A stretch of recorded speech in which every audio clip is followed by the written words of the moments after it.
യാ റബ്ബ്, എൻ്റെ ഉള്ളിൽ ഇപ്പം എന്താന്ന് മറ്റുള്ളവരെക്കാളും നിനക്കറിയാം. എൻ്റെ മനസ്സിൽ എന്താണ് സംഭവിക്കുന്നതെന്നും നിനക്കറിയാം.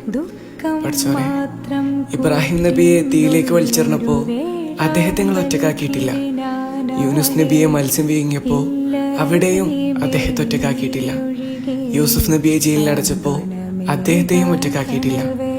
ഞങ്ങളുടെ മുത്ത് റസൂൽ സല്ലല്ലാഹു അലൈഹി വസല്ലമ തങ്ങളെയും നിങ്ങൾ ഒറ്റക്കാക്കിയിട്ടില്ല. പഠിച്ചോനെ, എന്നെ നിങ്ങൾ ഒറ്റക്കാക്കരുതേ. നന്മകൾ ചെയ്യാൻ എന്നെ ശക്തിപ്പെടുത്തണേ. പഠിച്ചോനെ, എനിക്ക് എന്നെ ഭയങ്കര ഇഷ്ടമാണ്. എനിക്ക് കാലിടറുന്നുണ്ടാവും. പാപങ്ങളിൽ നിന്ന് മുക്തനായി ഞങ്ങളിലേക്ക് വരും. നിങ്ങളല്ലാണ്ട് ചോദിക്കാൻ എനിക്ക് ആരുമില്ല. എന്റെ ആഗ്രഹങ്ങളൊക്കെ നടത്തി തരണേ. എന്നെ സ്വീകരിക്കണേ, വിട്ടുകളയരുതേ.